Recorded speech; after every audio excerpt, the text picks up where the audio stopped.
মানে যাই হোক, ভারতের কথা যদি এরকম ভাবে বলাও যায়, ভারতের কথা উঠতো এবং বসতো, এরকম একটা পরিস্থিতিও তারা সৃষ্টি করেছিল।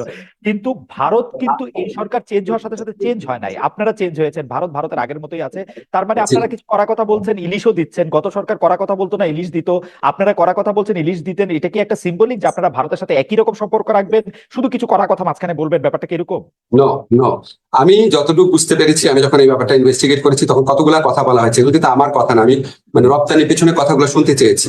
তখন একটা কথা বলা হয়েছে যে আমি যেটা যেটা ইনভেস্টিগেট করে বা জিজ্ঞেস করে জেনেছি, সেটা হচ্ছে আমাদের ছাত্র জনতার যে বিপ্লব হয়েছিল, এই বিপ্লবে পশ্চিমবঙ্গের মানুষের সমর্থন ছিল। তারা আমাদের ওখানকার দূতাবাসের সামনে কর্মসূচি পালন করেছে।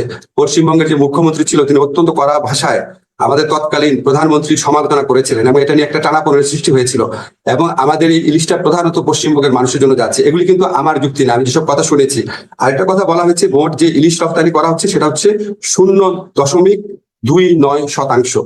এগুলি অন্য পক্ষের কথা। এবং সবচেয়ে বড় যে কথাটা বলা হয়েছে, ভারতের সাথে আমরা সম্পর্ক মানে রিঅ্যালাইনমেন্ট করতে যাচ্ছি, আমরা একটা ভারসাম্যমূলক সম্পর্ক প্রতিষ্ঠা করার দিকে যাচ্ছি। সেখানে আমাদের জন্য অত্যন্ত জরুরি বিষয় হচ্ছে আদানির বিদ্যুৎ কেন্দ্র, রামপাল কেন্দ্র, আমার বর্ডার কিলিং। সেখানে আমি একটা অপেক্ষাকৃত অপেক্ষাকৃত লঘু বিষয়ে আমি তাকে একটা মেসেজ দিতে চাই না যে আমি তোমার সাথে খুব হোস্টাইল। আমি ওই ভারসাম্যমূলক সম্পর্কের সৃষ্টি করার প্রয়াস হিসাবে আমি এই পশ্চিমবঙ্গের মানুষের ইলিশের যে ইয়েটা আছে, এই ছোট একটা জিনিস নিয়ে আমি তাকে আঘাত করতে চাই না। ছোট জিনিস ওই আমি আপনাকে বলা আমার ইনভেস্টিগেশনের বক্তব্য। আমার মনে হয় যে প্রফেসর আসিফ নজরুল, আপনি ঠিকই বলেছেন। আমরা জানি যে বাংলাদেশের একজন কবি, লেখক, চিন্তক ব্রাত্য এই কথা বলেছেন। যেহেতু মমতা ব্যানার্জি এখন তার দেশে বা তার প্রদেশে একটি ধর্ষণ কাণ্ড নিয়ে খুবই বিপজ্জনক অবস্থায় আছেন, তাকে আসলে সেভ করার জন্য আপনারা ইলিশ মাছ দিচ্ছেন এবং তাতে মোদী সরকার একটু বিরক্ত হবেন, বিব্রত হবেন, সেটাও আপনাদের লক্ষ্য, এটা অনেকে বলছেন। অর্থাৎ আপনারা না, না, আমি সেভাবে বলতে চাচ্ছি না, আমি সেভাবে বলতে চাচ্ছি না। আমি শুধু শুনেছি যে পশ্চিমবঙ্গের মানুষ আমাদের আন্দোলনকে সাপোর্ট করেছে, পশ্চিমবঙ্গের মুখ্যমন্ত্রী অত্যন্ত শক্তভাবে নিন্দা করেছেন। এটা ইলিশ পাঠানো বন্ধ মানে পশ্চিমবঙ্গের মানুষের সাথে হোস্টিলিটির মতো একটা, এটা আমি শুনেছি। আমরা আমরা আমরা পরের পরের ইস্যুতে যাই।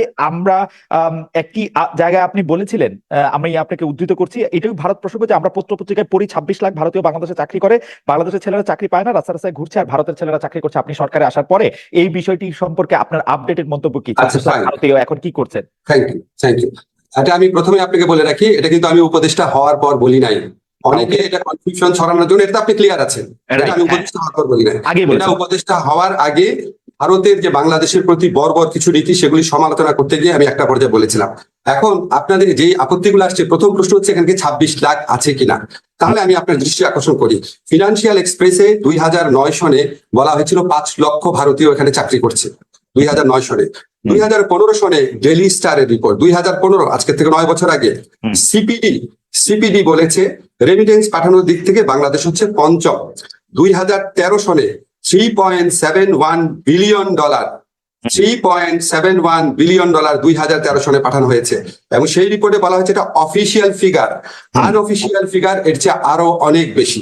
এখন আপনি বলেন, যদি এইরকম কোনো অ্যামাউন্ট থাকে যে আনঅফিসিয়াল ফিগার মিলে যদি এটা ধরেন ডাবলই ধরি আমি, তাহলে প্রায় $8 বিলিয়ন পাঠানো হয়। হ্যাঁ, এখন এই বিপুল পরিমাণ রেমিটেন্স যারা পাঠায় ভারতে যদি পাঠানো হয়, ওরা কি ভারতীয় না অন্য দেশে? তার মানে বিপুল পরিমাণ ভারতীয় এখানে আছে। আমি যে আপনাকে ফিগারটা বলেছি 26 লাখ, সেটা হচ্ছে কম হতে পারে আবার বেশি হতে পারে, এক্সাক্ট চিত্র আমরা জানি না। কিন্তু কেন জানি না আপনাকে, কিন্তু প্রফেসর, আপনাকে আমি আরেকটু বলি না, আরেকটু বলি আপনাকে কেন জানি না। আজকে দেখবেন সালমান এফ রহমানের সাথে এনএসআই চিফের একটা বক্তব্য ভাইরাল হয়েছে, আপনি ফেসবুকে খুঁজতেই পাবেন, টেলিফোন রেকর্ড তখনকার সময়। সেখানে উনি বলছেন যে বিভিন্ন সেক্টরে, বিশেষ করে সফটওয়্যার সেক্টরে অনেক লোকজন আসে যাদের জন্য ওয়ার্ক পারমিট দরকার হয় না, তারা কন্ট্রাকচুয়াল ওয়ার্কার হিসাবে আসে। এবং উনি ধমক দিচ্ছেন এনএসআই চিফকে যে বিডার অনুমোদন এখানে লাগে না, তুমি এখানে সিকিউরিটি জিনিস দেখবা, তুমি অন্য জিনিস দেখবা কিনা, দেখবা কেন? এবং উনি কিন্তু খুব ক্যাটাগরিক্যালি ভারতের কথা বলে না এখানে। কিন্তু আপনি আমাকে বলেন, আপনি মানে পারসিভ করে দেখেন যে কন্ট্রাকচুয়াল ওয়ার্কার অনেক আসছে, অনুমোদন লাগে না, এটা সালমান এফ রহমান কোন দেশের ক্ষেত্রে বলতে পারেন? হতে পারে চায়নার ক্ষেত্রে বলতে পারেন, কিন্তু চায়নার ক্ষেত্রে যদি না লাগে তাহলে নিশ্চয়ই ভারতের ক্ষেত্রে লাগতো না, কারণ ভারতের বিরুদ্ধে আমাদের একটা নতজানু নীতি ছিল। এই সমস্ত জিনিস যদি আপনি অ্যাড করেন, আমরা একটা কনক্লুশনে আসতে পারি, বিপুল পরিমাণ ভারতীয় আনডকুমেন্টেড এখানে কাজ করছে। জিনিসটা হলো যে আপনারা এখন সরকারে আছেন, আপনাদের